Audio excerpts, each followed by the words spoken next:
Muy buenas tardes. Me da muchísimo gusto darles la bienvenida a todas y a todos a este webinar que Prociencia MX organiza. Y el tema de este webinar es las ciencias sociales y las humanidades frente al anteproyecto de ley de ciencia, tecnología y innovación que la directora de CONACYT entregó al presidente de la República el 14 de diciembre de 2020. Tenemos aquí con nosotros esta tarde a 4 muy distinguidos y distinguidas colegas que hemos seleccionado no necesariamente porque son de instituciones muy diversas de la academia de todo el país, pero sí porque son colegas que tienen disciplinas distintas y tienen especialidades distintas dentro de sus disciplinas. Entonces, vamos a empezar dándole la palabra. Bueno, voy a anunciar primero el orden. Va a estar primero el doctor Fábregas, después la doctora Cristina Puga, después el doctor Julio Juárez y al final la doctora Leticia Merino. Y bueno, quisiera nada más hacer una muy breve introducción. Desde que esta administración del CONACYT entró en funciones con este régimen, el discurso de la directora de CONACYT ha sido permanentemente que su administración va a apoyar mucho más que otras administraciones a las ciencias sociales y a las humanidades, desde muchos puntos de vista. Si esto ha sido así o no ha sido así, cada quien tiene opiniones diversas sobre ese tema. Pero lo que nos reúne hoy aquí es preguntarnos si, independientemente de lo que cada quien piensa en ese sentido, el anteproyecto de ley que la doctora Álvarez Huilla le presentó al presidente en diciembre realmente responde de manera positiva o no a las razones, los intereses, las preocupaciones, las necesidades, los objetivos de nuestras disciplinas o no responde. ¿Qué focos rojos vemos? ¿Qué nos preocupa? Entonces, quería solo decir eso y también decir que hoy en la mañana el senador José Alberto Galarza Villaseñor y el senador Emilio Álvarez y Casa Longoria ofrecieron en conjunto con Prociencia y la Red NACECIT una conferencia de prensa para anunciar que van a proponer a discusión al Senado, que van a proponer que se agende la discusión de una propuesta de ley elaborada por Prociencia y por la Red NACECIT en un esfuerzo conjunto para que sea discutida en el Senado. Esa propuesta, si les interesa verla, está en la página de Prociencia MX. Entonces, ya con esto, le doy la palabra al doctor Andrés Fábregas, muy distinguido antropólogo social de nuestro país, conocido por todo el mundo. Y pues, Andrés, bienvenido. Vas a tener entonces 10 minutos, por favor. Muchas gracias a Olivia Gal por esta invitación y buenas tardes a la audiencia. Leí el anteproyecto de ley que comentamos en este webinar, teniendo en mente varias cuestiones básicas y centralmente el asunto de la libertad de investigación. Y en relación a ella, me parece a mí que la obligación que todos los estados nacionales en América Latina y el Estado mexicano no es la excepción, no solo de garantizar en el papel y en una explicitación jurídica la libertad de investigación, sino también hay que preservarla y también hay que abrir los espacios a la difusión de los resultados. Todo ello tiene que ver con la libertad de investigación. Todos sabemos que desde que se creó el Estado Nacional Mexicano en el siglo XIX, comenzó una lucha constante, un bregar de casi todos los días para lograr las autonomías de las universidades y los espacios de libertad que son necesarios para hacer nuestro trabajo. No es algo novedoso en el país, pero es algo en lo que se tiene que seguir insistiendo. El compromiso de hacer públicos nuestros resultados es vital y ciertamente el anteproyecto de ley que comentamos le dedica varios artículos a ello. A mí me parece eso muy positivo, pero creo que también debe de haber una coordinación entre todos los articulados de la ley para que no exista contradicción con estos principios. El Estado mexicano debe garantizar que la libertad de investigación sea una realidad. Así que al examinar el anteproyecto de ley que comentamos, mantuve en mente la cuestión de la pregunta de que si dicha ley garantiza la libertad de investigación con todo lo que implica. Viniendo de la antropología, puedo expresar que hemos discutido mucho si nuestra disciplina es una ciencia o si pertenece al llamado campo de las humanidades. Ha sido una discusión que ha cruzado la vida de los antropólogos, no solo en México, sino en el mundo entero. En lo particular, pienso que la antropología pertenece a ambas dimensiones. La antropología es una ciencia con vocación humanista, como supongo lo es el conjunto de disciplinas que hacen a las ciencias sociales. Y lo digo porque en ese sentido no tengo ningún inconveniente en que el nuevo organismo que sustituiría al CONACYT agregue a su nomenclatura el nombre de humanidades. Pero también me parece muy importante lo que marca la ley en el sentido de difundir los resultados y de insistir en que debería de haber mayor claridad en cómo se pretende que esto sea una realidad. Además, existen otros aspectos que me parecen muy importantes de comentar a la luz de esta cuestión central que estoy señalando y que es la libertad de investigación. Esos aspectos centrales son varios, pero debido a la naturaleza de nuestra conversación y al tiempo que hay que respetar, voy a hablar solamente de 3 de ellos. El primero, me parece que la ley facilita la creación de una ciencia de Estado, a la manera en que lo fue la antropología, como lo prueban los luengos años del indigenismo. En efecto, los antropólogos, y esto desde que nació el Estado Nacional en el siglo XIX, ocurrió esa articulación entre Estado y disciplina científica, y quizás como no ha sucedido con otras disciplinas. La antropología surge de la mano del Estado Nacional Mexicano con la idea de integrar a la pluralidad de la población en una cultura nacional.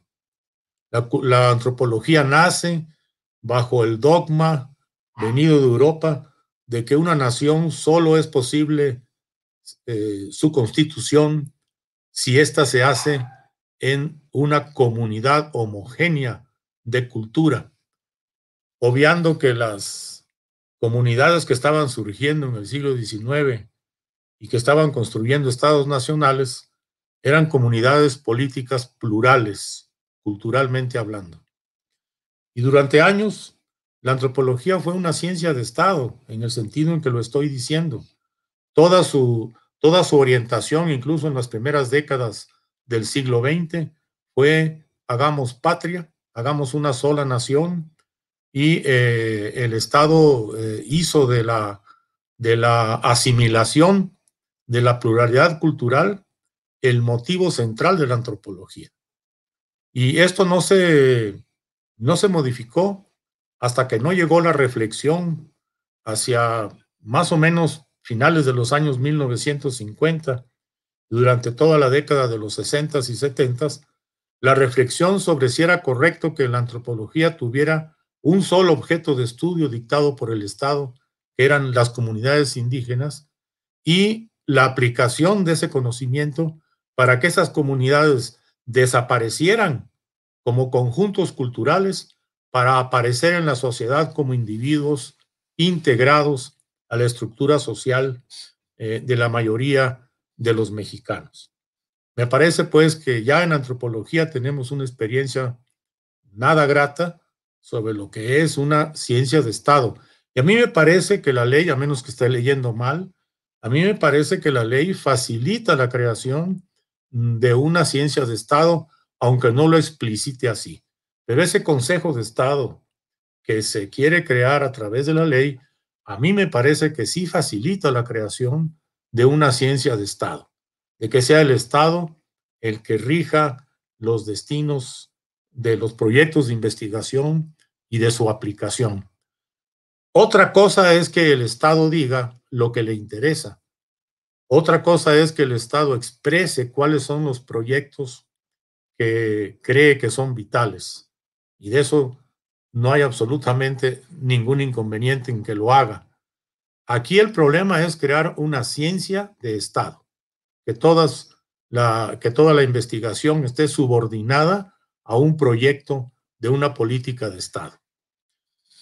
Y me parece a mí que si se examina el ejemplo del indigenismo, se aclara mucho mejor lo que quiero decir. Lo segundo, me parece que el anteproyecto de ley se queda corto al solo reconocer la pluralidad cultural del país y la pluralidad epistémica. Yo creo que hay que avanzar más de eso. No está nada mal que lo reconozca la ley, pero hay que avanzar. Ya hay que avanzar a fondo y reconocer que debe fomentarse una interculturalidad simétrica y no la interculturalidad asimétrica que tenemos hoy, en la que la cultura, digamos, dominante impone sus concepciones e impone sobre las demás culturas sus propias concepciones. Lo que me parece muy importante que la ley reconozca esa pluralidad, pero que no lo deje solamente en un reconocimiento, sino que marque claramente que se debe fomentar el diálogo epistémico intercultural, es decir, un diálogo de ida y vuelta, enriqueciendo con ello a la propia creación del conocimiento. Me parece que hace tiempo ya un libro que escribió el antropólogo Tzotzil, Jacinto Arias Pérez, nos ilustra lo que quiero decir. El libro se llama El mundo luminoso de los mayas, en donde un pensador Tzotzil expresa desde dónde está creando el conocimiento. Y yo digo que eso es lo que tendríamos que fomentar, un diálogo simétrico dentro del marco de la interculturalidad. Y el tercer punto, ya para ir cerrando mi intervención, es el que me parece que los trabajadores, porque somos trabajadores, los que nos dedicamos a la creación de conocimiento, necesitamos libertad total para nuestro trabajo, libertad incondicional para nuestro trabajo, una libertad que es indispensable para hacer nuestro trabajo.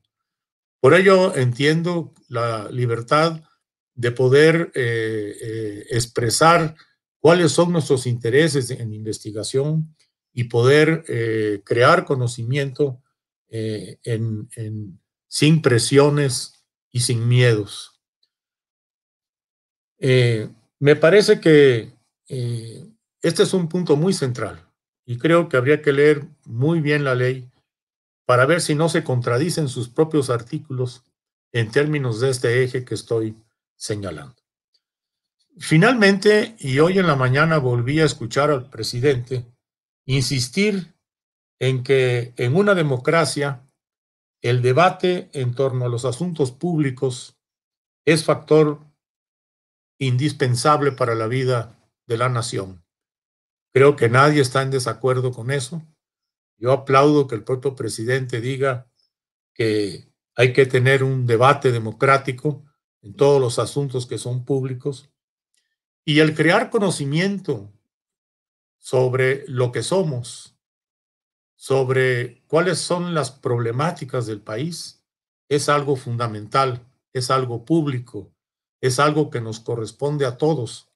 Y me parece entonces que lo que necesitamos es efectivamente debatir, reflexionar y que sea en el propio debate y en la propia reflexión que se vaya creando los marcos jurídicos que deben ir normando la vida de la ciencia en el país.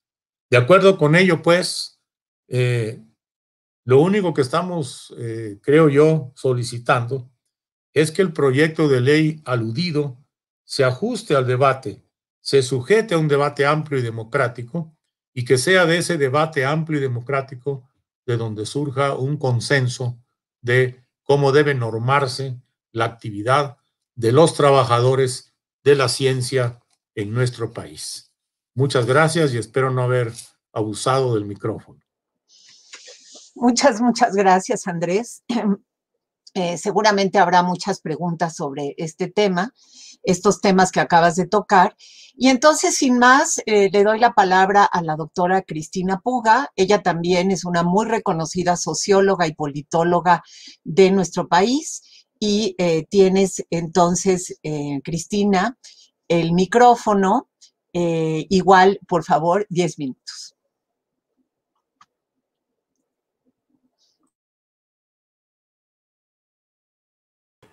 Ya lo tengo. Gracias, Olivia, muchas gracias. Un gusto estar con todos ustedes esta tarde.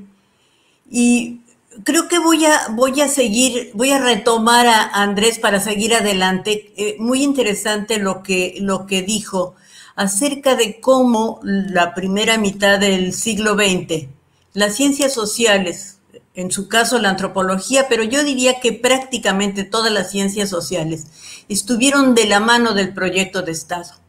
De hecho, cuando se habla de que las ciencias deben colaborar al desarrollo del país, bueno, habría que decir que las ciencias sociales se comprometieron toda la primera mitad del siglo XX al desarrollo del país y no solo. El camino de la ciencia social fue del camino con la construcción de instituciones.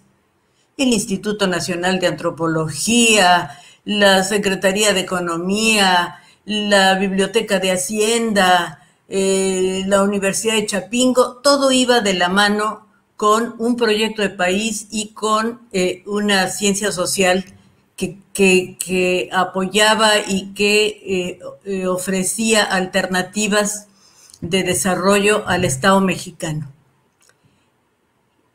Y me refiero a esto porque creo que a partir de los años 50 empieza un creciente proceso de autonomización de las ciencias sociales respecto del Estado. Se da, en primer lugar, a partir de la creación de la Escuela Nacional de Ciencias Políticas y Sociales, que ya empieza a separar las disciplinas y que las ve también como disciplinas útiles para la creación de especialistas para entender lo que está pasando en el mundo. Y bueno, en aquel momento la UNAM es prácticamente la gran institución, el lugar en donde se concentran las ciencias sociales, con mucho menor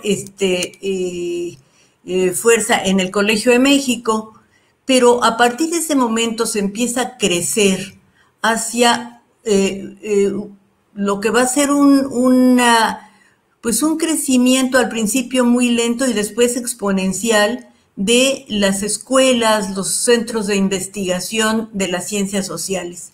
Y al mismo tiempo una especie de lucha de las ciencias sociales por afianzarse como disciplinas científicas frente a las ciencias naturales.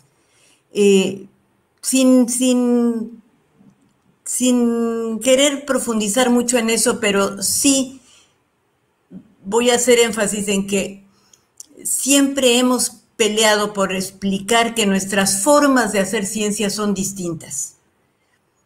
Pongo algunos ejemplos.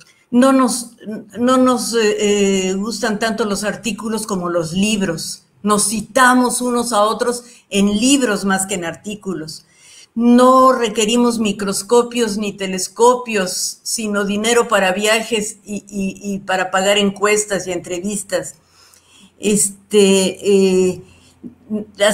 Hacemos la ciencia viendo a la gente y platicando con la gente frente a un universo que es muy cambiante, muy complejo y donde hay una cantidad de factores de corte individual que acompañan a lo colectivo, que vuelven difícil el ejercicio de la ciencia social y que por lo tanto requieren de particularidades para la evaluación. El crecimiento que se empieza a dar a partir de los años 70, y voy a ser muy rápida en esto para poder seguir a lo de la crítica a la ley, hace que nosotros hicimos un recuento hace unos 6, 7 años. En 2015 había 1,472 entidades que ofrecían carreras o investigación en ciencias sociales en el país, y de esos había 1,579 programas de licenciatura, 62 de maestría y 287 de doctorado. Un recuento más reciente nos habla de 440 entidades en que se realiza investigación por grupos de investigación. Y no estoy mencionando el derecho, porque si menciono las escuelas de derecho, las cifras crecen exponencialmente. Bueno, ¿por qué hablo de esto? Porque quiere decir que es una comunidad grande que tiene características particulares y que qué bueno que una ley piense en que hay que tomarla en cuenta, y tampoco estoy hablando de las humanidades. Sí estoy incluyendo la antropología en las ciencias sociales, pero no a las humanidades, que tienen también necesidades. Pero empiezo por decir algo. La ley habla de regular las humanidades, las ciencias sociales y la ciencia. No, regular la investigación en ciencias sociales, en humanidades. No se puede regular las humanidades, no se puede regular la filosofía, no se puede regular la literatura. Entonces, y empiezo por ahí, hay muchos errores de terminología en el anteproyecto de ley. Y yo creo que para cualquier efecto práctico va a tener que ser revisada en su utilización de términos. Por ejemplo, no es lo mismo Estado que gobierno. Cuando se habla de Estado estamos hablando de algo grande, de la nación, y no de un grupo de funcionarios que deciden la agenda de Estado. El grupo de secretarios de Estado decide la agenda de gobierno. La agenda de Estado se tendrá que decidir con los estados de la República, con los investigadores, con las universidades, con todos aquellos que están involucrados.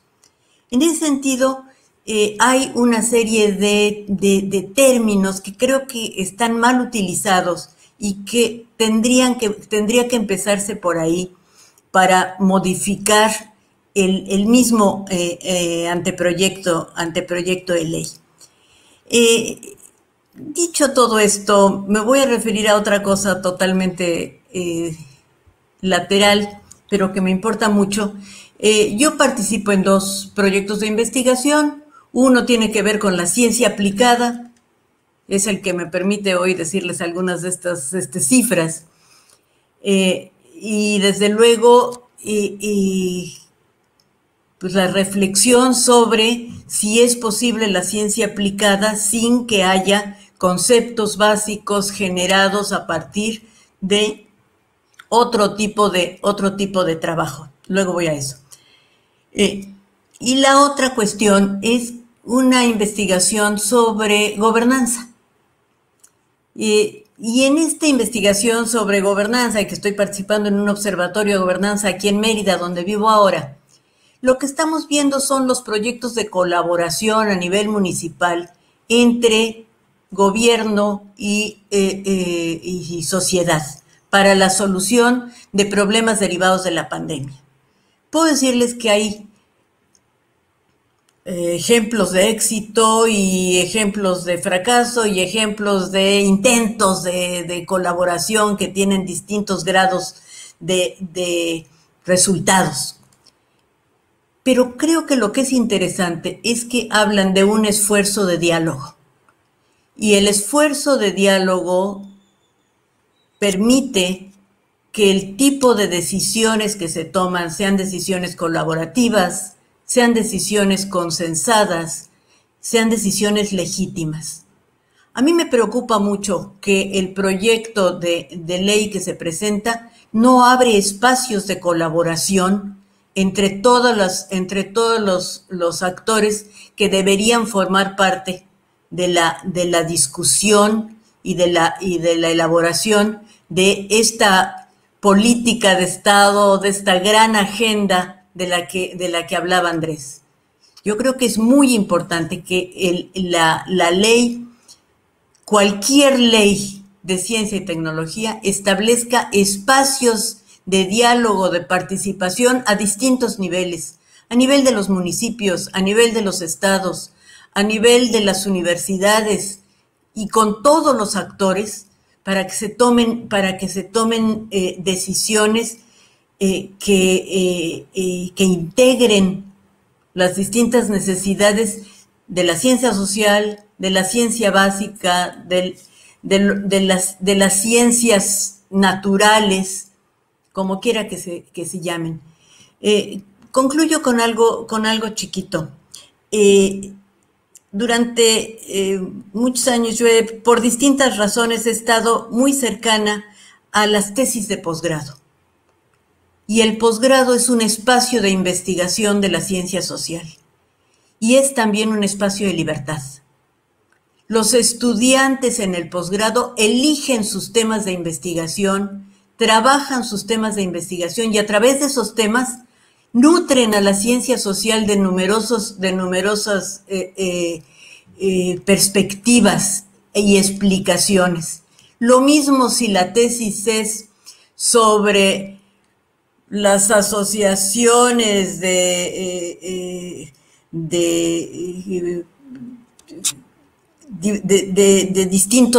distintas luchas por el género y por la libertad de género, que si es sobre el rock, que si es sobre el aborto.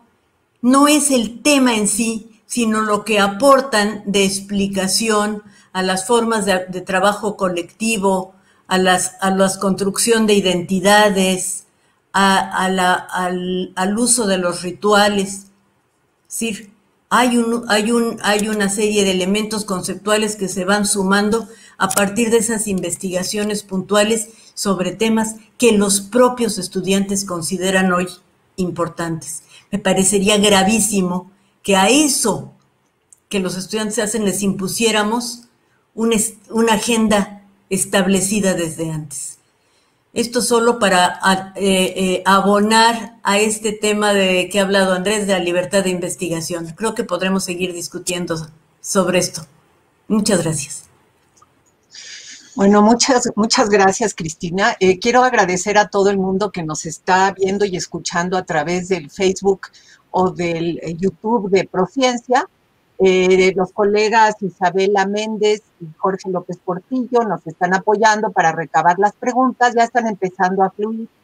estas preguntas y bueno, ya que terminen ustedes sus exposiciones, empezaré a hacerles las preguntas correspondientes. Entonces, ahora le voy a dar la palabra al doctor Julio Juárez Gamín. Él probablemente no es tan conocido, pues solo porque es más joven que nuestros otros dos colegas que acaban de participar, pero es muy conocido ya en sus áreas de expertise. Él es un experto en comunicación política, en psicología y comunicación política, y tienes la palabra, Julio.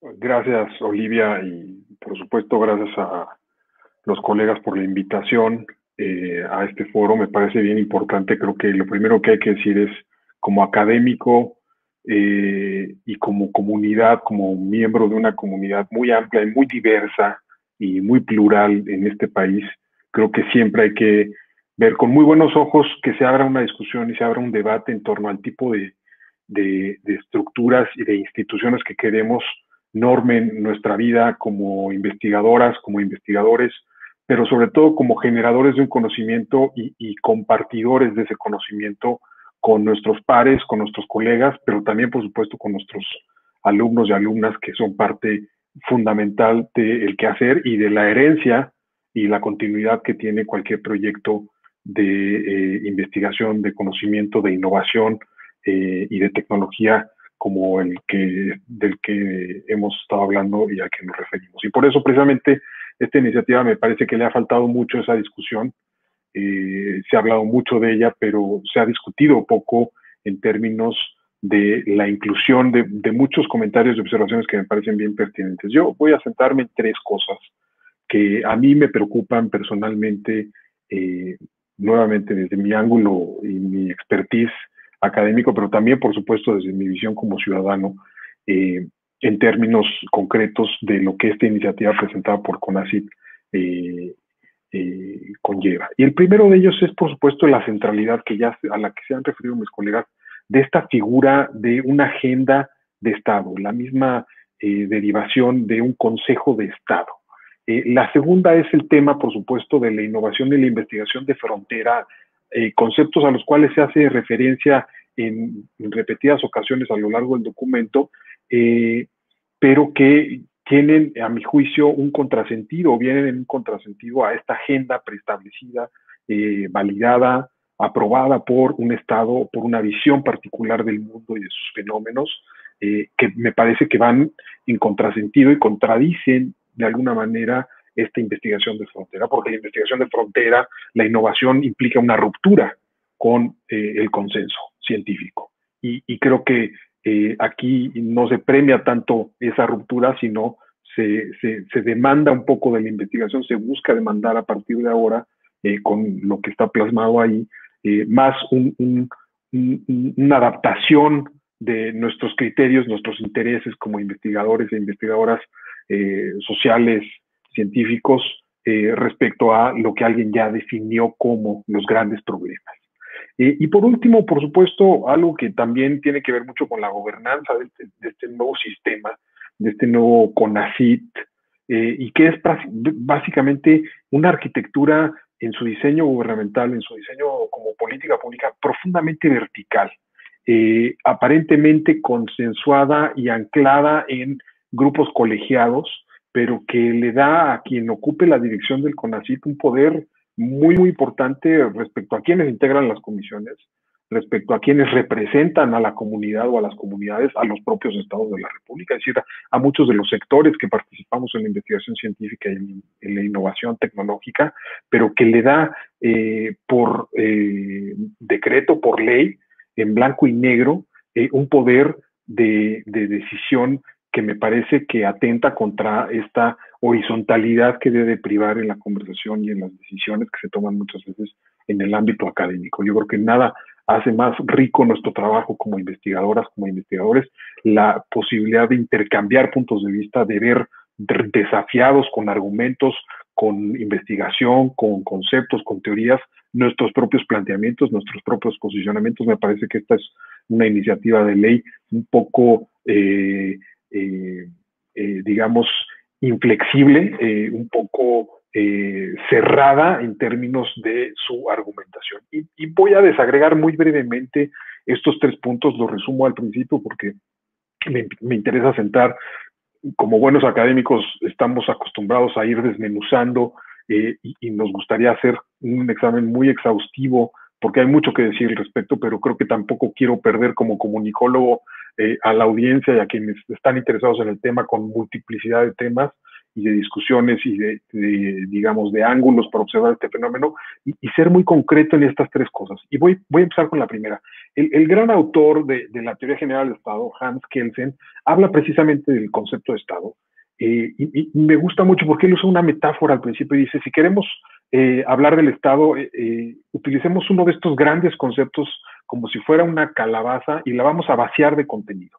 Y adentro le vamos a meter todo lo que nos interese y lo que a juicio de quien esté analizando ese fenómeno va a considerar que es, en este caso concreto, el Estado.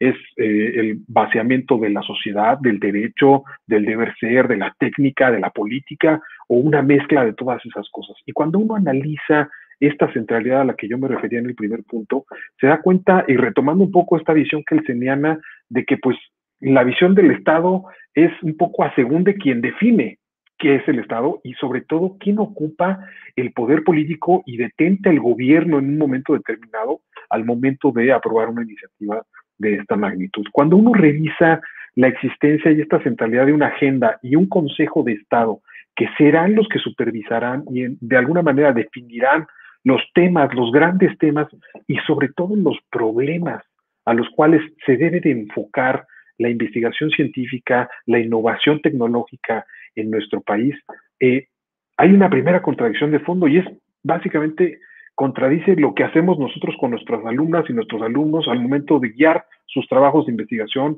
en licenciatura, en maestría y en doctorado. Y es precisamente la definición de un problema de investigación. Los problemas de investigación no están allá afuera, como no están los grandes problemas nacionales allá afuera definidos y uno va y los recoge y después los pone en una mesa y los empieza a analizar, ¿no? Uno construye los problemas de investigación y como científico social a mí me preocupa mucho que me digan que ya están construidos esos grandes problemas, que ya están definidas las variables, los conceptos, las hipótesis, la manera y los planteamientos, muchas veces a partir de juicios de valor y de interés, porque estamos hablando de política al final del día, una política de Estado, en donde nos den ya prediseñados estos temas a desarrollar, estos grandes problemas a desarrollar, y me parece que eso sería muy complicado respecto a cómo conciliar esa agenda de investigación, esa definición de estos problemas, de estos temas,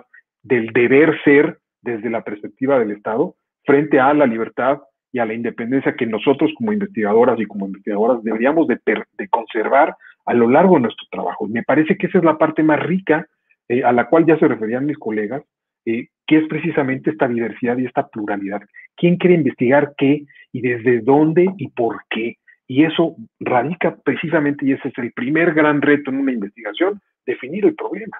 Y aquí nos van a decir, por cómo está planteado, que ese Consejo de Estado va a definir ya esta agenda que nos va a decir esto sí y esto eventualmente, si no entra dentro de esos cánones de investigación, dentro de esos diagnósticos, dentro de esos juicios de valor, porque lo son y lo van a hacer también, entonces va a tener problemas en cuanto a su financiamiento. Claro, hay una interpretación ahí un poco, digamos, en segunda, de lectura entre líneas de, bueno, cada quien puede investigar lo que quiera, nada más que a los que sí hagan investigación de Estado, o sea, que se apeguen a los criterios de este consejo y de esta agenda, pues a eso sí se les va a dar financiamiento, a los demás pues lo pueden hacer en su tiempo libre, ¿no? Y eso me parece que es un problema gravísimo precisamente en cómo el gobierno puede de alguna manera condicionar esta propia lectura y esta propia interpretación. El Estado no es un ente inmaterial que va a venir del mundo ideal y que se va a plasmar porque así lo encontramos, ese cristal enterrado. Al contrario, es parte y viene y proviene de una definición política. Y me parece muy bien que cada gobierno venga y defina políticamente cuáles son los grandes temas y cuáles son las grandes agendas de investigación. pues de eso se trata de alguna manera la competencia y la diversidad que debe plasmarse en el espacio público. Pero me preocupa muchísimo que sea la de ese gobierno, la de un gobierno en particular, la que plasme esta idea de Estado y además se venda con esta envoltura inmaterial de, bueno, eso ya estaba ahí, alguien lo definió y eso es básicamente lo que vamos a hacer, como si eso no partiera de un interés. Y por supuesto, entrando al segundo tema, de manera muy concreta, esta investigación y esta innovación a la que yo me refería, esta investigación de frontera, tiene que romper con eso. No puede haber innovación si no se rompe con esos cánones. No podría, paradójicamente, fomentarse esta innovación y esta investigación de frontera bajo esta lógica, bajo la lógica de esta iniciativa que presentó CONACYT, si no se rompe precisamente con esa agenda de Estado y ese Consejo de Estado, con sus propios criterios. Es decir, es un modelo no para armar, es un modelo para deconstruir y para cuestionar. Y eso es básicamente lo que se tendría que proponer. ¿Cómo le hacemos para abrir esa puerta y no cerrarla? Y por último, el tema de la garantía en la innovación en la academia y garantizar además también la calidad del trabajo que hacemos. No puede haber otra solución que la horizontalidad y el juicio de pares. Es muy complicado pensar que una estructura, como ya lo decía yo, como la que se propone aquí, totalmente vertical, en donde desde arriba hacia abajo se va diciendo qué hay que hacer y cómo hay que hacerlo, medio pasarlo por comités en donde se define quién va a participar y quién no va a participar, la propia definición de quien dirigirá todo este entramado, como está planteado aquí legalmente, y su gobernanza, pues pasaría directamente por la voluntad del presidente de la República, quien es el que designa a la Secretaría de Educación o al secretario de Educación Pública y que a su vez es quien designa al titular del Consejo Nacional de Ciencia y Tecnología. Y eso me parece que es gravísimo a la luz precisamente de cómo preservamos esta colegialidad entre académicos, hombres y mujeres que hacemos investigación y que por supuesto estamos muy interesados no solamente en defender nuestros proyectos y darlos a conocer, sino también escuchar y enriquecer eventualmente con las observaciones, así como cuando uno somete un texto a revisión para ser publicado, pues siempre va a haber cosas muy interesantes que van a enriquecer nuestro trabajo. Y me parece que esto cancela esa posibilidad y hay que discutirlo con muchísimo cuidado y muchísimo detenimiento. Y lo dejo allí, esperando que haya oportunidad de abrevar más adelante con algunas preguntas de quienes amablemente nos están siguiendo ahora. Gracias. Bueno, les agradezco mucho, de verdad, que todos y todas hayan sido tan rigurosos con el tiempo. Va a haber mucha oportunidad de contestar preguntas, ya las preguntas están empezando a llegar. Y entonces le doy la palabra ahora a la doctora Leticia Merino. Leticia Merino pues tiene una larga trayectoria, también muy conocida en temas de desigualdad, exclusión y medio ambiente. Tienes la palabra, Leti, 10 minutos, por favor. Porque está apagado el micrófono. ¿Está apagado el micrófono? Ya.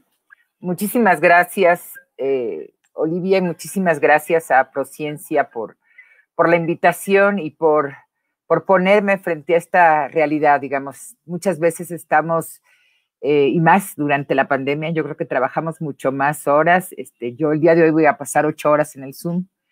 Entonces, el ponernos frente a la realidad de la política de investigación, la política de ciencia que se está planteando por parte de CONACYT, no quiero decir todavía por parte del gobierno, es algo fundamental, es algo que tenemos que asumir como académicos, y como decía Julio, como ciudadanos. Corro el riesgo de repetir cosas que ya dijeron los colegas sobre los 3 puntos más importantes. Yo quiero decir que a lo largo de mis años de trabajo he investigado problemas socioambientales, lo que ahora se llama problemas socioambientales, el manejo de bosques por comunidades, el acceso al agua de comunidades pobres, más recientemente el tema de minería, de cómo los proyectos mineros y la legislación que favorecen estas corporaciones tiene preeminencia sobre derechos humanos, sobre derechos a la tierra, que son constitucionales, sobre el derecho a un medio ambiente sano, sobre el derecho a la salud pública. Entonces, yo pensé en estos 3 temas que ya se han mencionado, en el tema de ciencia de Estado, con la figura del Consejo, integrado fundamentalmente por funcionarios federales, por secretarios federales, y bueno, yo ahí me pregunto la capacidad que hay de juzgar, digo, sin menospreciar a nadie, como única perspectiva por parte de estos señores a la investigación académica. Entonces me estoy refiriendo a esto, al tema de ciencia de Estado versus libertad de investigación, y que tiene que ver con la capacidad crítica de la investigación, como decía Julio, con el tema de romper el paradigma en este caso, del modelo de desarrollo dominante, del modelo de aprovechamiento territorial dominante, y buscar alternativas, y esto pasa por la crítica. Entonces, yo no sé, desde una ciencia de Estado, en tema de medio ambiente, cómo cabría no solo lo que hago yo, sino lo que hacen pues un grupo de colegas que trabajamos en México y en América Latina sobre esto. Me pregunto, por ejemplo, si a la luz de la política energética de este gobierno sería posible investigar los efectos a la salud de la combustión de carbón o de hidrocarburos, las violaciones a derechos humanos que tienen lugar en las minas de carbón, la construcción de opciones de energía distribuida, o sea, porque se ha planteado las energías renovables como sinónimo de neoliberalismo, de una manera muy generalizante. Entonces, yo no creo que propuestas que tienen que ver con críticas a los paradigmas de desarrollo y a los paradigmas de uso de energía, a los paradigmas de economía, si esto tenga cabida, seguramente no. Digamos, por ejemplo, la minería es decretada durante la pandemia actividad esencial, entonces el investigar movimientos de resistencia contra las mineras, el investigar fallas a la legislación minera, y aquí estoy yéndome a sociología del derecho, o a la legislación del agua, todo este grupo de leyes que se establecen, que se publican cuando se firma el Tratado de Libre Comercio de Norteamérica, pues ¿dónde nos quedamos en la capacidad de investigar, de ahondar desde visiones críticas? Y hay muchos temas que están sobre la mesa, con una ciencia o con una producción de conocimiento que tiene que estar alineada con las concepciones de lo que debe ser por parte del gobierno y de lo que interesa para mantener el modelo por el que se está apostando. Entonces, bueno, yo creo que a la investigación socioambiental, que es muy importante, digamos, hoy en la mañana estábamos en un seminario con José Luis Samaniego de la CEPAL sobre el acuerdo de Escazú, y nos decía que América Latina y México es la región con mayor deterioro del mundo, que nos quedan 30 años de recursos naturales, un deterioro mayor que el de África, digamos, sin meterse a cuestiones de amarillismo, pues digamos, es un tema que tiene que ver, que afecta la vida de muchos, que afecta la vida de las generaciones que vienen, pero que no tienen, digamos, si vemos lo que se concede como presupuesto a Semarnat, que es 1/3 de lo que tenía hace 10 años, pues no es una prioridad, entonces no vamos a estar dentro de los criterios necesariamente cerrados de una agenda de gobierno, que digamos, me imagino que eso se refiere o acaba siendo una ciencia de Estado. Ahora, creo que junto con la libertad, que es sinónimo de creatividad, bueno, que es una condición más que sinónimo para la creatividad, otra condición fundamental para la creatividad, pero también para el rigor científico, y lo decía Julio, es la colaboración. Es la colaboración con pares, y es la colaboración en términos nacionales y internacionales. Yo no me imagino hacer investigación sobre cambio climático si no se está trabajando junto con pares de América del Norte, junto con pares de América del Sur.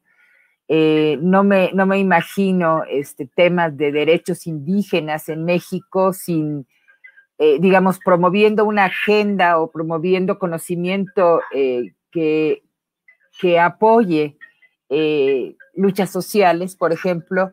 No me imagino hacerlo sin la colaboración, sin el diálogo con colegas de otras latitudes, digamos, en este caso de América Latina, de Norteamérica, y también sin el apoyo, sin la visión de instituciones internacionales, en este caso la CEPAL. Entonces sí creo que se tiene una visión, o sea, creo que la propuesta tiene una visión finalmente parroquial, muy centrada en, digo, y esto es un riesgo muy grande, muy centrada en las prioridades de gobierno, muy centrada en el criterio de lo que debe de ser de quien ocupe CONACYT. Yo creo también que una condición de la producción científica, de la creación científica, es la gobernanza descentralizada, es gobernanza policéntrica, con muchos puntos de toma de decisiones y con transparencia. El tema de centralización, o sea, de pretender tener el criterio suficiente para decidir de manera adecuada cómo se utilizan los recursos económicos, qué se aprueba, qué no se aprueba, qué es válido, qué es prioritario y qué no es. Creo que es una pretensión muy grande que en sí misma está lejísimos de la ética científica y de la práctica científica.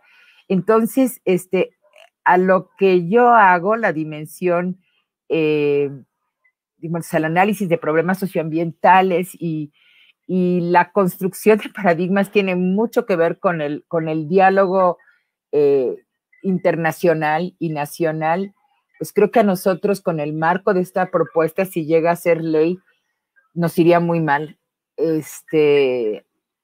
Yo no me veo estudiando los beneficios de la energía de hidrocarburos, no creo que los haya. Y bueno, sí me parece como cortar las alas, cortar la posibilidad de creatividad. Me parece que en el fondo también, digamos, quizás estoy hablando un poco de más porque me asusta esta pretensión. Quizás en el fondo hay una falta de respeto hacia la comunidad académica, hacia la comunidad científica, y un pretender que se nos tiene que regular de manera vertical desde el Estado, desde quien pretende tener la única verdad, para hacernos entrar en cintura y hacernos producir conocimiento, entre comillas, relevante. Entonces, bueno, yo creo que merece una reacción muy fuerte, una reacción muy clara, muy contundente por parte de la comunidad académica, y yo creo que aquí en el tema de ciencias sociales pues compartimos necesidades, compartimos necesidad de autonomía, compartimos necesidad de que los presupuestos y las evaluaciones sean hechas por pares, con transparencia, con criterios sólidos, que las compartimos con los colegas de ciencias duras, como se llama, aunque, bueno, coincido con Cristina que hay maneras particulares de hacer ciencia social en México. Pero pues el tema de respeto, el tema de una gobernanza descentralizada, democrática, el tema de posiciones críticas a los paradigmas dominantes y a los modelos de desarrollo dominantes, me parecen fundamentales, y yo creo que hay muchos puntos de coincidencia con los colegas, con los compañeros de ciencias duras. Pues yo lo dejaría aquí, no sé cómo estoy de tiempo. Y les agradezco muchísimo el esfuerzo colectivo, y creo que solo colectivamente podemos producir ciencia y podemos tener mejores propuestas de ley en este momento del país. Bueno, pues muchísimas gracias. Yo sabía que este iba a ser un panel de lujo, como han sido casi todos, la verdad, y pues no creo que nos haya decepcionado a nadie. Y vamos a empezar a abrir entonces el micrófono a las personas que nos están haciendo preguntas. Una cosa que quiero decir es que, bueno, para quienes trabajamos en ciencias sociales y humanidades, pues el tema del Estado es un tema, como ya vimos aquí, todos nuestros ponentes el día de hoy han abordado de manera muy contundente el tema del Estado. No es que en otros webinars no se haya hecho, pero digamos, aquí hay muchos estudios sobre qué es el Estado. Y digamos, cuando hay una agenda de Estado que marca una ley que va a regir los destinos de nuestro sector durante probablemente 2 décadas o algo así, esa razón de Estado, pues se va a traducir en lo que cada uno de los regímenes en turno quieren que ocurra, ¿verdad? Entonces, aquí ya tenemos algunas preguntas sobre ese tema. Por ejemplo, David Romero Camarena hace una pregunta, a ver, déjenme, ahorita las voy a estar localizando por tema, que dice, en el anteproyecto de ley pareciera haber una confusión fatal entre una ciencia patrocinada por el Estado y una ciencia al servicio del Estado. ¿Qué opinan sobre eso? Bueno, dejo esta pregunta aquí porque me parece que es la primera en este tema y si quisieran ustedes abordarla, ¿quién quisiera tomar brevemente el micrófono para abordarla?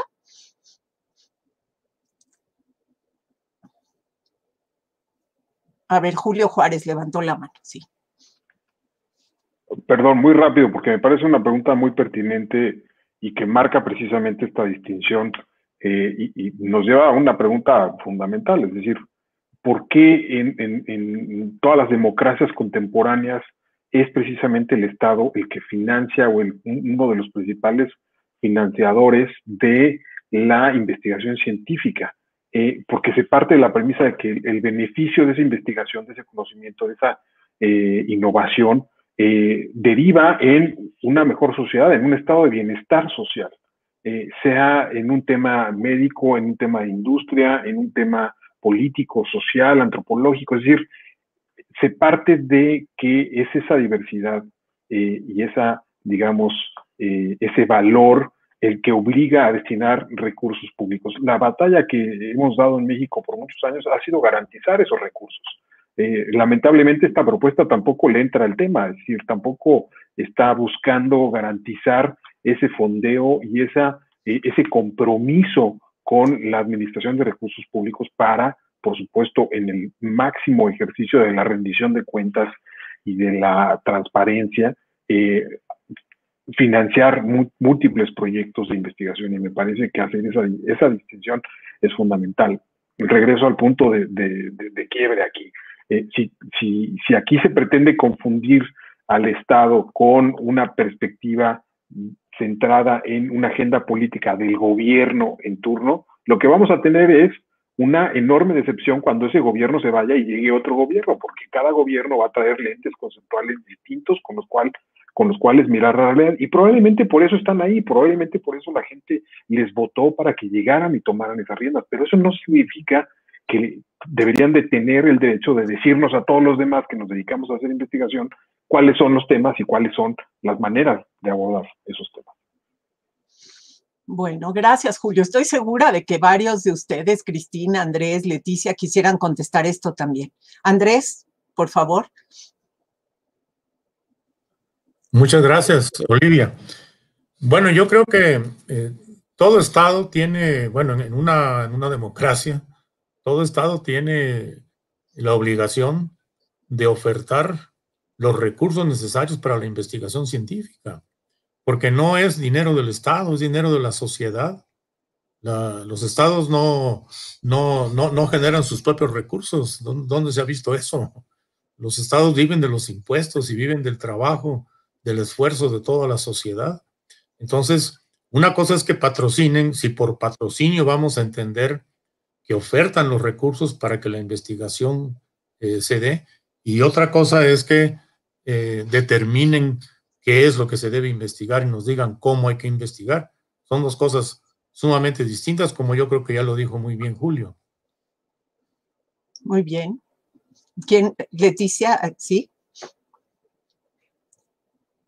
Está apagado tu micrófono. La frase de la pandemia, está apagado tu micrófono. Yo creo que la producción de conocimiento, el conocimiento debiera ser pensado como un bien público. No porque pertenezca al Estado, sino porque genera beneficios para la sociedad de manera general, beneficios a los que todos deberíamos de poder acceder. Y una de las definiciones clásicas o una de las funciones clásicas del Estado es proveer bienes públicos, sea seguridad, sea salud, que debiera ser un bien público, no estar sujeta a condiciones de mercado.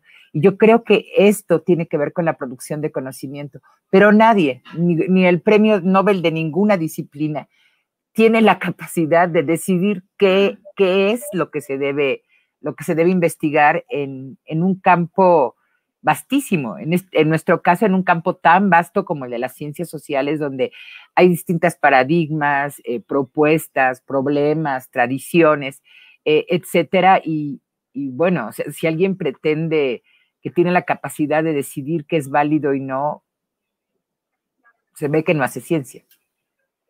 Okay. Sí, Cristina. Muy rápidamente, Olivia, dos cuestiones que creo que deberían, si la ciencia es parte de una preocupación del Estado, tiene que estar también en relación con la educación. El proyecto de ley olvida la educación superior y no establece la relación tan importante que hay entre la producción de conocimiento y la impartición de este conocimiento en la formación de nuevas generaciones y de nueva investigación. Creo que esto es muy importante y tendría que estar considerado. Y por otra parte, algo que es muy preocupante es no solo esto de la agenda de Estado como una imposición a toda la investigación, sino la posibilidad de que el financiamiento a la investigación esté directamente relacionado con el cumplimiento de esa agenda de Estado, siendo que el financiamiento de la investigación está en manos del gobierno en turno. Entonces, son tres cosas que creo que están presentes en lo que decían los colegas, estas dos de las que estoy hablando, y la visión de largo plazo. Es decir, lo que requiere una política científica es una visión de largo plazo y sí una agenda, pero una agenda de largo plazo y una agenda consensada por aquellos que la van a mantener en marcha. Muy bien. Bueno, pues muchas gracias. Ahora, hay otro tema que ha generado ya varias preguntas y es este tema que aparece en el anteproyecto de ley de CONACYT. Aparece como en 7 artículos, varios capítulos y varios incisos, que es el tema del diálogo de saberes y de la equidad epistémica que Andrés ya tocó. Ha habido toda una polémica, ¿verdad?, en redes sociales sobre algunos tweets que tocan este tema de manera superficial, pero el tema profundo está en la ley. Y ha habido también una incomprensión enorme de una parte de la comunidad académica digamos, de ciencias naturales o exactas sobre qué quiere decir ese término. Para algunas personas en ciencias sociales tampoco está muy claro, ¿no? Pero bueno, me parece que aquí hay 2 preguntas que de hecho pues son, una va en una dirección y otra va en otra. Entonces las quiero leer las 2, por favor, juntas y a ver ustedes qué pueden contestar. Rosalba Aida Hernández Castillo dice: gracias Andrés Fábregas por apuntar hacia los peligros de una ciencia de Estado. Creo que es importante el reconocimiento de otros saberes desde estos diálogos interculturales y creo que este punto en la ley también ha puesto en evidencia los racismos latentes en la comunidad científica y sería importante discutir también esto sin dejar de reconocer las limitaciones de la ley.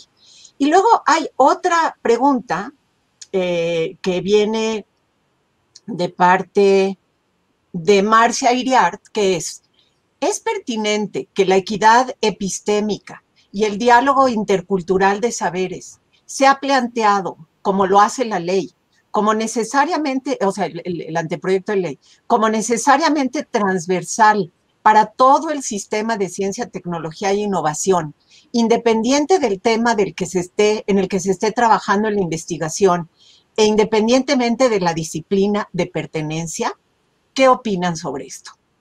Entonces, bueno, me gustaría darle primero la palabra a Andrés, pero yo creo que todos tenemos algo que decir. Bueno, tienen ustedes, perdón, yo también siempre pienso en eso, pero al respecto, por favor. Pues como bien decías, Olivia, el racismo cruza también a las ciencias sociales y a los propios investigadores, ¿no? Las ciencias sociales están allí, son los investigadores los que escogen sus ideologías políticas y los que escogen ser racistas o no. De esto yo he tenido como antropólogo pues muchas pruebas y algunas muy sorprendentes, ¿no? Por ejemplo, cuando propuse que el premio Chiapas, allá en Chiapas, se abriera también a los indígenas, pues no voy a decir nombres, pero gente que no lo creerían ustedes, se me acercó a decir, oye, ¿cómo vas a comparar la pintura de los indios con la nuestra, no?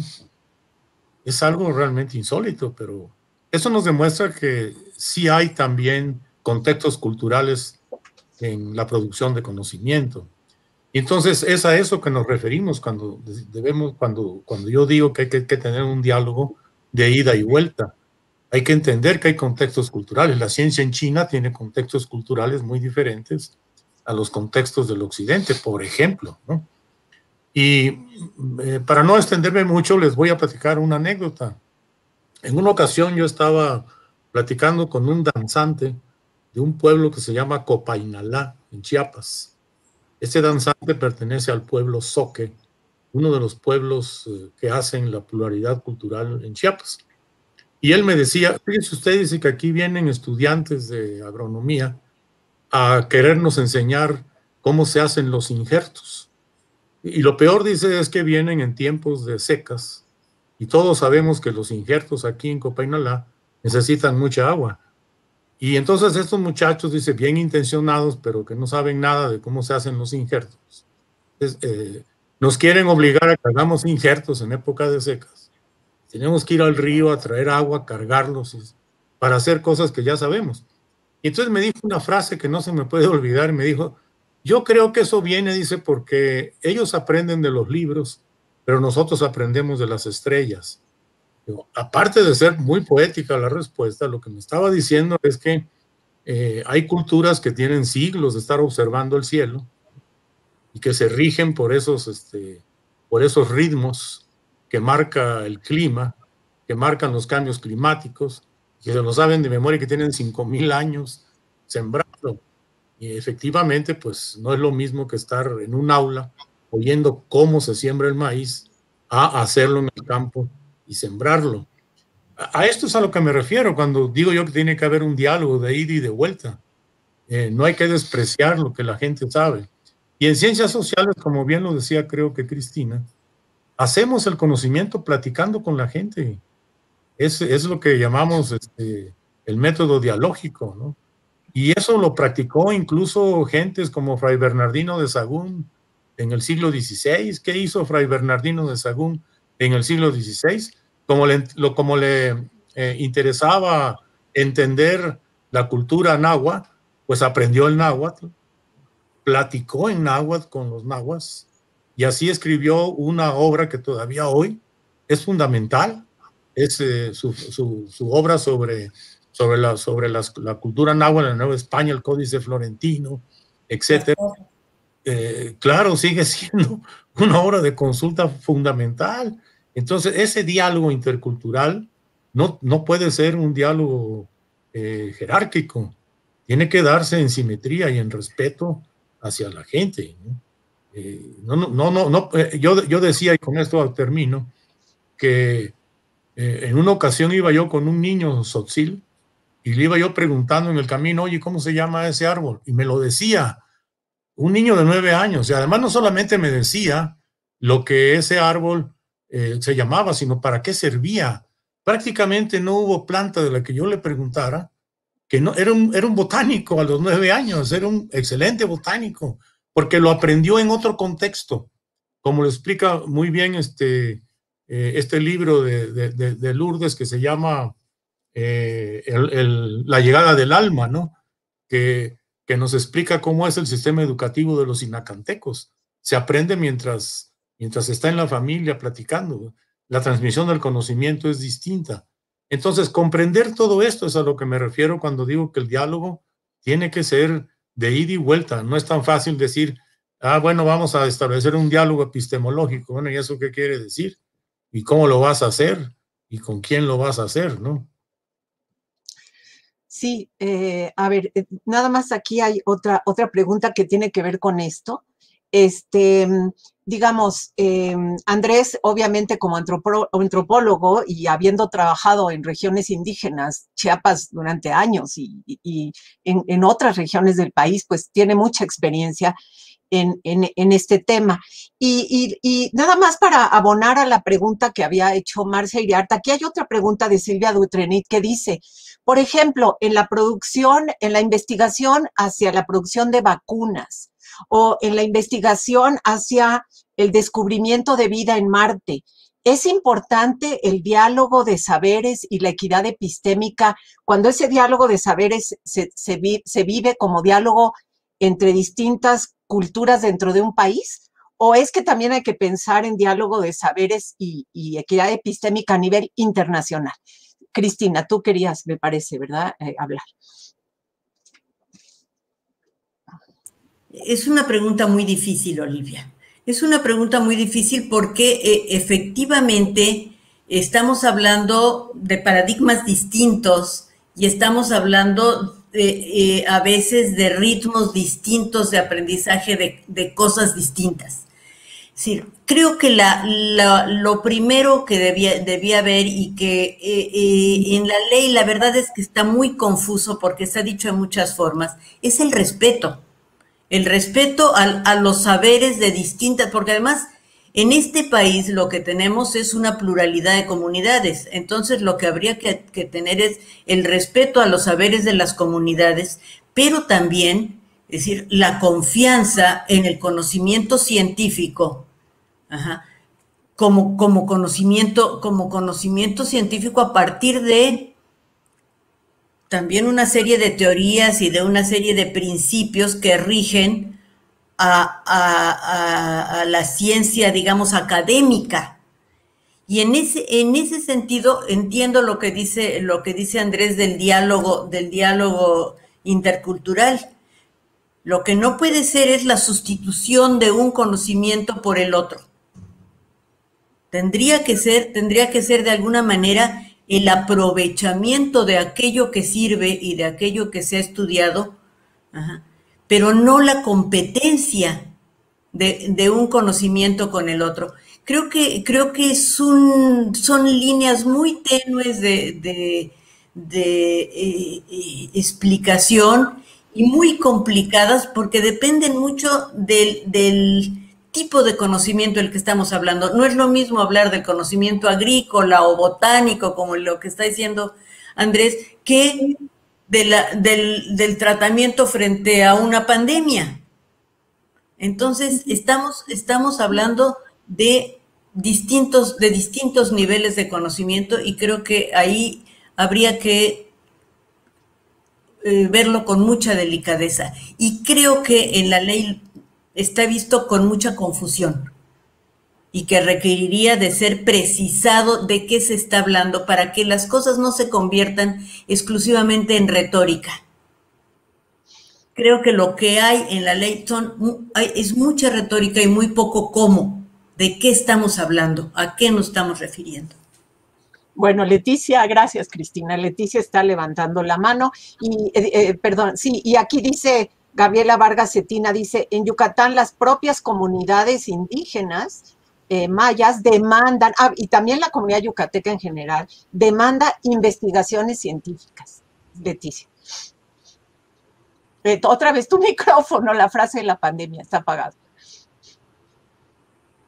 Sí, yo creo que el tema de respeto, no sé si se pueda llamar equidad epistémica, pero el tema de respeto fundamental es al otro, es un principio de ciencias sociales y debería de ser un principio en medicina y debería de ser un principio de producción de conocimiento y se puede expresar, por ejemplo, en códigos de ética, de investigación, que cuentes con el consenso del otro, que le expliques a la comunidad o al sujeto para qué vas a usar la investigación, que lo devuelvas, que no lo forces, en fin, digamos, hay como, esto se puede traducir en prácticas muy concretas que aseguren una investigación respetuosa, digamos, además del buscar entender la perspectiva del otro, pero yo no creo que sea algo que se pueda regular así como debe de haber o va a haber equidad epistémica en la investigación. Bueno, ¿por qué cuando sí, cómo no? ¿Y cómo se aterriza? ¿Qué quiere decir esto en el sentido de práctica? Si no, no solo es retórica, es ideología. Bueno, Julio, gracias. ¿Tú quieres contribuir con esto? A ver, un comentario muy breve a raíz de las intervenciones de mis colegas. Yo creo que hay que distinguir, estamos teniendo aquí dos discusiones, me parece. Una, que podríamos bien empezar a cuestionar y siendo lo más autocríticos posibles, es el único conocimiento válido que genera la humanidad se localiza en la universidad. Es decir, claramente esa respuesta es evidentemente no. Estamos hablando de un espacio de generación, recreación y producción de conocimiento, de investigación, de innovación muy focalizado, evidentemente. Y yo creo que esa es una discusión de mucho más largo aliento que el proyecto de la iniciativa que se nos presenta en este momento. Pero brinco a lo que toca. Estamos hablando de una política pública. Estamos hablando de una política pública que intenta regular la manera en la cual se hace ciencia desde una perspectiva institucional, es decir, en la mismísima obtención y destino de estos recursos de los que hablábamos ahorita del Estado, que son, como bien lo decía Andrés, no son otra cosa más que los impuestos que contribuye y con los cuales contribuyen todos y todas los integrantes de una sociedad y de una comunidad. Respecto a eso y respecto a esa ciencia institucionalizada, lo que nos estamos preguntando acá es cómo garantizar, sí, por supuesto, la libertad en la investigación, la pluralidad en los enfoques, teorías, paradigmas, pero cómo establecer y cómo garantizar también, algo que hemos discutido desde hace muchos años, el rigor y la calidad en la investigación. Y aquí hay dos cosas que creo que tenemos que ser muy francos y tenemos que ser muy claros en la especialización de ese conocimiento. Hoy que vivimos en una nueva etapa de anti-intelectualidad, en donde parecería que quienes están especializados en un tema específico del conocimiento parten de una premisa perversa en contra del interés general, ¿no? Esta visión me parece a veces muy ramplona, que busca censurar a todo aquel que se vea, ya no digamos como académico o como investigadora o como investigador, sino como intelectual, etiqueta grandilocuente que anda ahí flotando y que muchos intentan de alguna manera pegarse y que hoy se encuentra en un ataque permanente que proviene de una lectura política de la realidad, que puede ser o no válida, que puede ser evidentemente discutible, pero que al final de cuentas me parece que termina enturbiando un poco este debate. Porque si lo que queremos hacer es, a partir de una política pública, responder la otra pregunta, la del conocimiento dentro y fuera de la universidad, y equiparar estos dos mundos, me parece que vamos a fallar. Me parece que estamos gastando recursos y que estamos gastando un capital intelectual político en una iniciativa que no va a prosperar respecto a equiparar estas dos grandes discusiones. Si lo que queremos es garantizar esa pluralidad, es retar y desafiar esta noción de que el Estado debe ser el rector en su interpretación de la realidad, de lo que se investiga y lo que no se investiga, y por supuesto de lo que se financia desde las arcas públicas, me parece que nos vamos a meter en el problema que todos aquí estamos advirtiendo, y es precisamente el ceñir la pluralidad, la diversidad de conocimiento, de enfoques, a una interpretación única, dogmática, y que parte de, repito, de intereses políticos, que pueden ser o no legítimos, pero que claramente van en contra de esta pluralidad y de esta diversidad. Yo creo que tenemos que hacer esas dos distinciones. No vamos a arreglar con una ley de ciencia y tecnología el rezago, la discriminación y muchos de los prejuicios que hoy todavía fluyen en nuestra sociedad respecto a los conocimientos y a los saberes.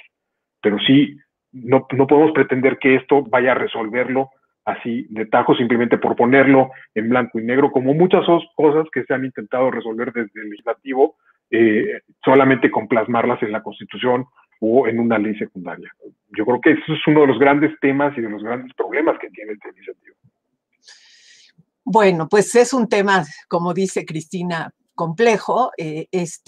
Como dice en mis colegas físicos, las ciencias sociales siempre tienen como objeto de estudio un objeto de estudio mucho más complejo que los estudios de la física teórica o de la física cuántica, inclusive, ¿no? La sociedad es un tema muy complejo de estudio. Y aquí hay otras dos preguntas que tocan temas centrales en esta propuesta de ley. Voy a leer las dos preguntas, aunque son de dos temas distintos, pero bueno. Una es, en el anteproyecto de ley, se dice que las universidades y los centros públicos de investigación, la investigación que hagan tienen que responder a los grandes problemas de la región en la que están asentadas, ¿no? O asentados. Entonces, aquí Armando Martínez Chacón pregunta, ¿cómo responderían tanto las universidades estatales como los centros públicos de investigación a problemas de la región en la que están situados, pero que no fueron fijados localmente, sino por el Estado? Esa es una pregunta. Y la otra pregunta es, perdón, a ver, déjenme, porque aquí tengo que...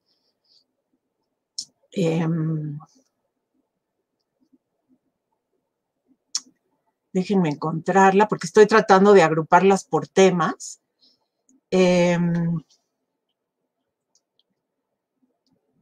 Sí, esta es de Mauricio Flores, que es ¿cómo afectaría al desarrollo de las humanidades, las ciencias, la tecnología y la innovación la concentración de todo el presupuesto para estas actividades en el ramo 38, quiere decir el CONACYT, cosa que también plantea el anteproyecto de ley. No sé si mucha gente que nos escucha sabe, pero en este momento el CONACYT tiene un presupuesto que representa más o menos 28% de todo el presupuesto que el Estado federal destina a ciencia, tecnología e innovación. Y aquí la propuesta en este anteproyecto de ley es que todo ese presupuesto se concentre en el ramo 38 en CONACYT. Entonces, estas dos preguntas, ¿quién quiere empezar? Cristina. A ver, empiezo yo rápidamente porque sobre esta cuestión de los centros públicos de investigación. Los centros públicos de investigación, y me regreso a lo que estaba yo diciendo muy al comienzo, de cómo a partir de los años 70 se empieza toda una expansión de las ciencias sociales y un crecimiento de centros de investigación que además curiosamente va de la mano con la construcción del propio CONACYT. Y crece el CIESAS y crece el Colegio de la Frontera y luego el Colegio de la Frontera Sur y hay una expansión grande y mucha de la investigación que se hace en estos centros de investigación que se empiezan a extender por el país es investigación en ciencias sociales. Y es investigación en ciencias sociales muchas veces orientada a la región, pero no necesariamente a la región. Entonces, creo que la pregunta es muy buena porque además también hay algunos centros en donde se hace ciencia básica y ciencia básica que le sirve a todo el país. A veces a partir de insumos locales o a veces a partir de la posibilidad de instalar un telescopio desde el cual mirar al cielo y entonces producir otro tipo de conocimiento astronómico. Pero a lo que voy es, lo que no se puede hacer es obligar a los científicos de cada lugar a estudiar a fuerza el problema de la región, porque el problema de la región puede estar relacionado con la situación de todo el país o con la situación de la frontera y por lo tanto del país fronterizo al norte o al sur, o con la costa y entonces toda la región costera que puede abarcar mucho más que la región en donde está puesto el centro. Entonces, es un constreñimiento innecesario de la investigación y gravísimo que el financiamiento de los centros obligara a estudiar exclusivamente lo que sucede en la región en donde han sido instalados. Y más aún, cuando necesitamos que se instalen muchos más centros de investigación en todo el país. Y ahí voy a una última cosa que tiene que ver con esto. La investigación requiere infraestructura. La investigación se tiene que hacer en espacios construidos. Lo mismo si es investigación que requiere laboratorios, zonas muy particulares de conservación de especies, a investigación social que requiere espacios con cómputo y con lugares de encuentro, necesita instalaciones. Y eso quiere decir que parte de la inversión que tiene que hacer la ciencia, el Estado para la ciencia es instalaciones e infraestructura. Y lo digo porque se ha criticado que el dinero que se ha dado a la ciencia ha servido para comprar ladrillos. Pues sí, los ladrillos son la casa de la ciencia. Y si queremos que el país crezca en desarrollo científico, se tendrán que construir nuevos centros de investigación en todo el país, para ciencias sociales y para ciencias naturales.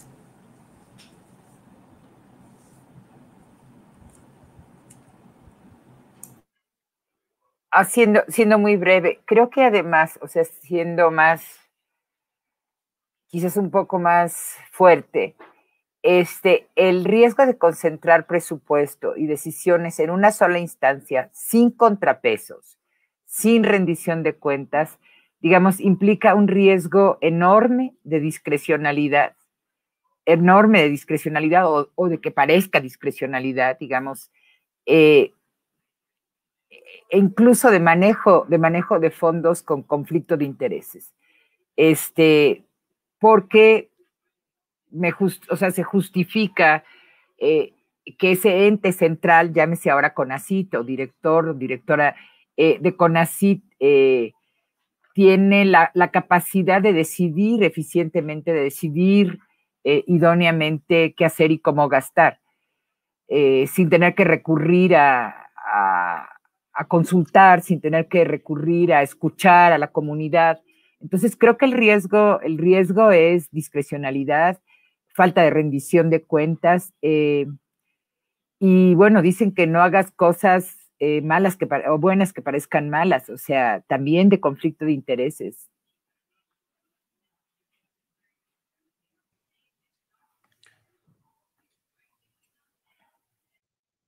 Bueno, yo diría que todo monopolio es malo, ¿no?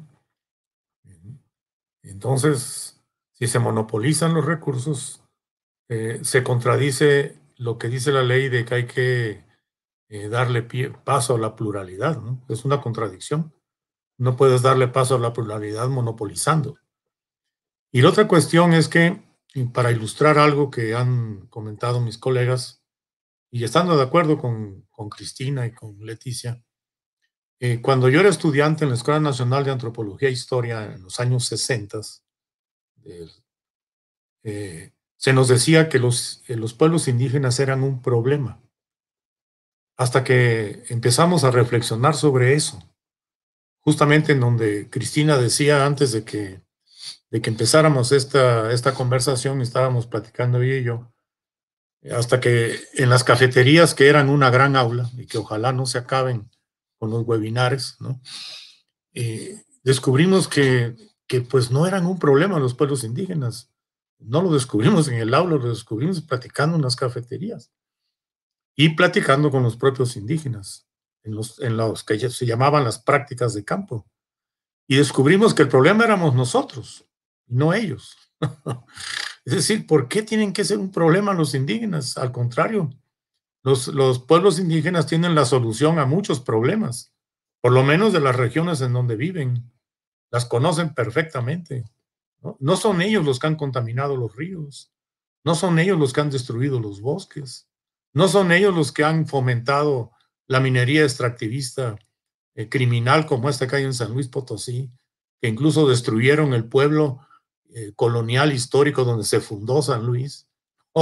Es decir, no han sido los indígenas, somos nosotros. Entonces, realmente hasta da risa cuando dicen los pueblos indígenas son un problema. No, ellos no son ningún problema. Entonces, yo creo que esas cosas no se pueden normar, como bien se ha dicho aquí. Pero esto es justamente lo que está incluido cuando decimos libertad para la investigación. Es que no se puede normar cómo vamos a hacer ciencia. Claro que se puede hacer un marco jurídico sobre cómo se van a distribuir los recursos y otras cosas que son igualmente importantes. Pero en cómo vamos a producir el conocimiento, vamos a caer en el estado estalinista de dictar cómo se va a hacer el arte, quién es el buen pintor y quién es el mal pintor. Eso es muy peligroso. Eso es muy peligroso.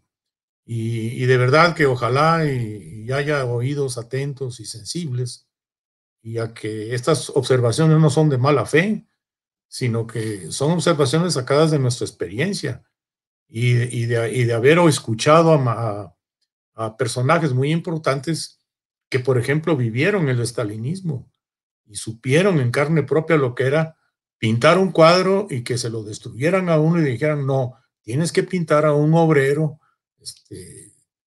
saliendo de una mina y gritando, viva el socialismo, sin que yo sea reaccionario, por supuesto.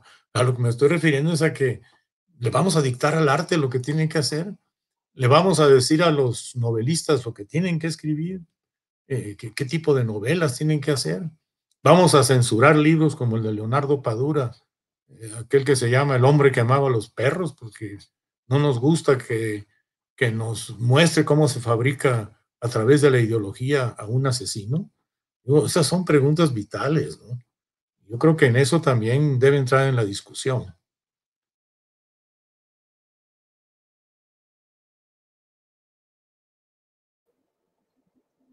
Y vamos a hacer una última pregunta, yo creo, y vamos a ir cerrando. ¿No? ¿Julio? ¿Tú no quieres? No te escuché. Ah, perdón, ¿tú no quieres decir nada sobre estos dos temas? No, nada más muy rápido, porque ya lo han dicho mis colegas y coincido plenamente con ellas y con él. Esta es una ley que me parece que en su iniciativa peca de ser profundamente centralista.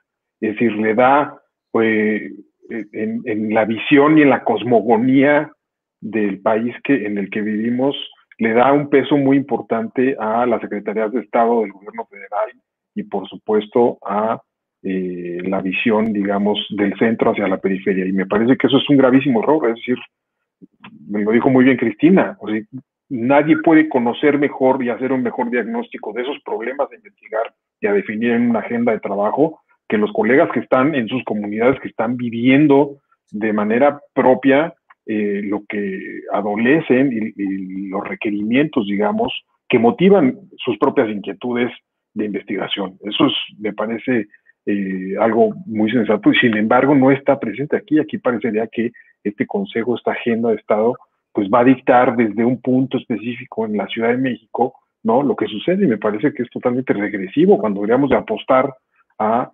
efectivamente regresarle y dotar a las entidades en cada federación de su propia agenda de investigación, de sus propios recursos, repito, con el rigor debido y en equidad de condiciones, pero que evite, digamos, esta visión única de esta cosmogonía que me parece diversa, plural, riquísima y que todo el mundo celebra, pero que a la hora de la hora siempre tiende a cargarse una vez más hacia el centralismo. Bueno, pues miren, como normalmente tratamos de que estos webinares sean de 1 hora y media, 1 hora 45, pues aquí hay una pregunta que se liga con otra. Si en la ley vigente, que fue votada en el Congreso en el 2002, no se planteaba una agenda de Estado, y si la investigación en todo este periodo no ha respondido a una agenda de Estado. Pregunta que se liga con otra, que es, ¿qué diferencia hay entre el Consejo de Estado del que se habla en este anteproyecto de ley propuesto ahora por CONACYT y el Consejo que existe en la ley vigente?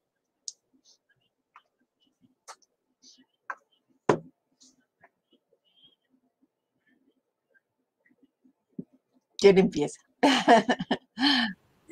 ¿Una? Sí. Sí, desde luego que ha habido directrices en la política científica que podrían, digamos, pensarse con una política de Estado. Yo diría 3 cosas, Olivia. Primero, el mundo ha cambiado, los tiempos han cambiado, y nuestra convicción en la importancia de la participación también ha cambiado. Es decir, creemos los investigadores que una política de Estado concierne a todos aquellos que estamos interesados en ella. Entonces, más allá de lo que haya podido pasar en otros tiempos en donde había una necesidad real de que fuera el Estado el que tomara la iniciativa para empezar a promover la ciencia, la investigación, la educación, hoy hay un desarrollo maduro de una comunidad que siente que tiene el derecho y la capacidad de participar. Y creo que es una comunidad que en los últimos 20 años ha estado exigiendo mayores espacios y mayores posibilidades de participación. El plantear una agenda de Estado con esta verticalidad como se está planteando ahora, en ese sentido, es un paso atrás muy grande, en lugar del paso adelante que todos esperábamos. Había en la ley, que todavía está vigente porque no ha cambiado, un espacio ni siquiera muy grande de participación, que era el Foro Consultivo Científico y Tecnológico. Y está liquidado por lo pronto, está cerrado el Foro Consultivo, se le atribuyó el haberse presentado como asociación civil, así estaba en la ley, pero entonces se habló de una contradicción legal y por lo tanto se eliminó tal como existía el Foro Consultivo Científico Tecnológico, y se creó otro que ahí está, pero que ya no es el foro en donde participábamos a través de representantes los investigadores. En ese sentido, la propuesta va para atrás, porque lo que se está planteando son consejos de Estado en donde no hay ninguna participación de la comunidad. ¿A qué voy? Sí, estamos hablando de crear agendas de investigación, propuestas, políticas de investigación participativas, en donde todos estemos de alguna manera involucrados y podamos sentir que a través de nuestros representantes, de nuestras universidades, de nuestros centros de investigación e incluso de otros actores que tienen que ver con la ciencia, empresarios, industrias, que son los que les van a dar empleo y los que van a financiar proyectos, haya una participación y una colaboración. Bueno, lo dejo ahí para que los demás también digan lo que tengan que decir.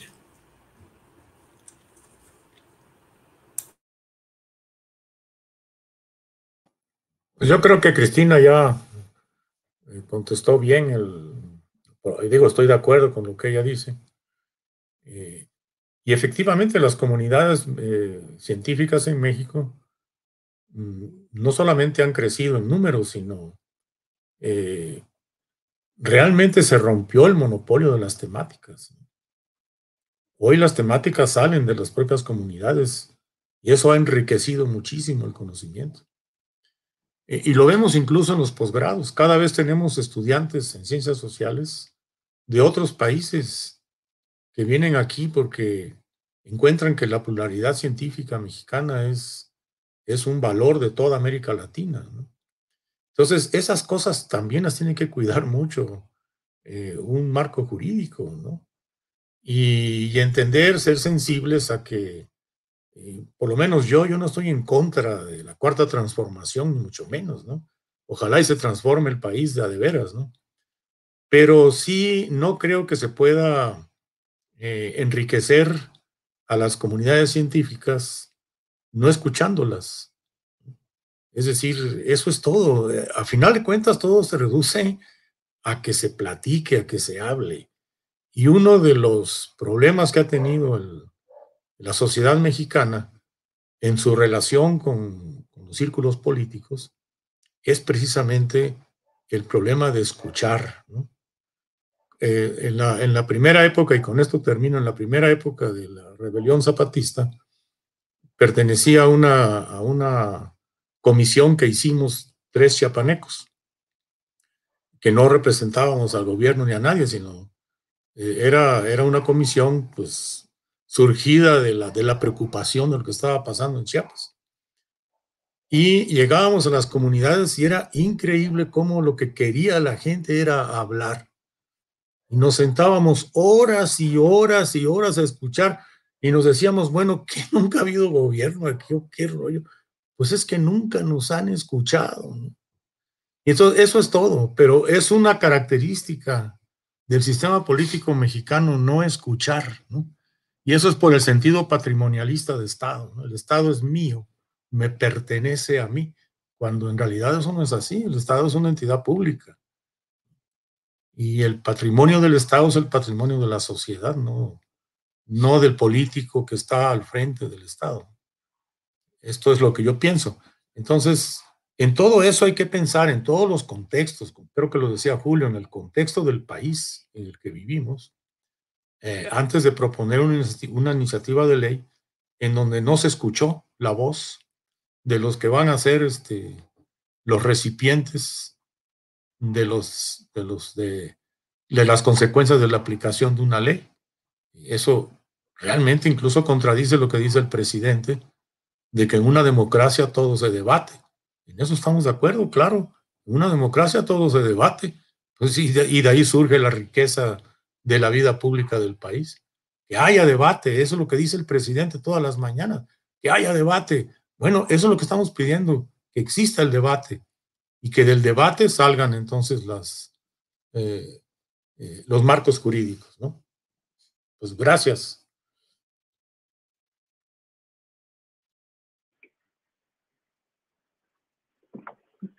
A ver, muy rápido, nada más para complementar lo que ya se dijo ahorita.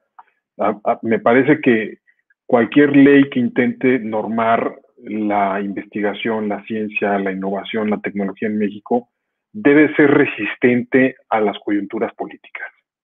Debe ser una ley que garantice,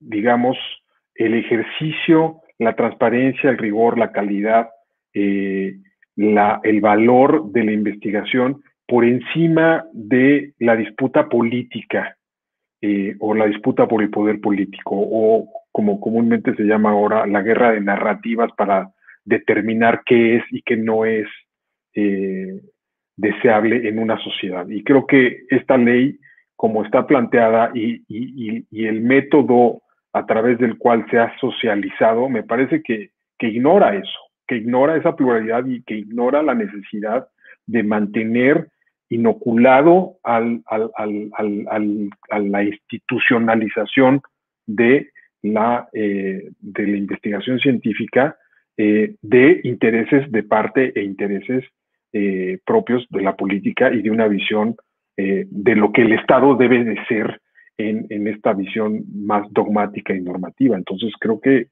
indudablemente venimos de una historia en donde generalmente a la comunidad científica se le ignora. Uno tiene que salir y convencer a la política de la importancia y de los recursos y de las necesidades de gestionar y de dedicarle atención no solamente en el tiempo y en el discurso político, sino también en el financiamiento de la ciencia. Y venimos de esa larga batalla que hemos ido perdiendo, hay que decirlo, porque cada gobierno que llega es un gobierno que le interesa menos comprometerse con la investigación científica, con las universidades, con todo lo que implica la educación en general, pero hoy nos encontramos en un punto de inflexión que me parece que empieza también a dividir nuestra comunidad, y hay que decirlo también.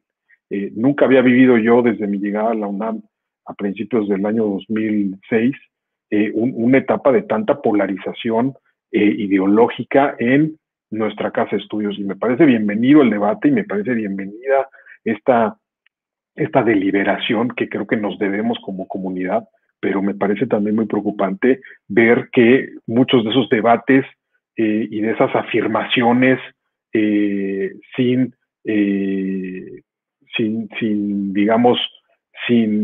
claroscuros, simplemente maniqueas, se vean plasmadas en este tipo de propuestas. Eso me preocupa muchísimo.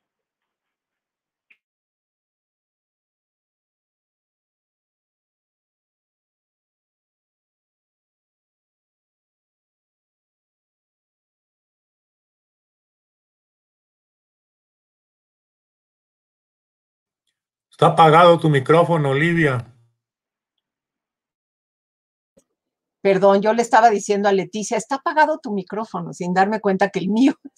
Quería preguntarte si quieres agregar algo, Leticia. No. Bueno, pues miren, hemos sido realmente impecables con el tiempo. Creo que se ha profundizado mucho. Me parece importante que también los colegas de otras áreas de la investigación científica escuchen las voces de nuestras comunidades de ciencias sociales y humanidades. Y creo que, bueno, aquí se ha manifestado una preocupación que también sí ha sido, debo decir, como quien propuso esta mesa y la ha moderado, una preocupación mía perenne, que es una cosa que dijo Andrés, que es el estalinismo.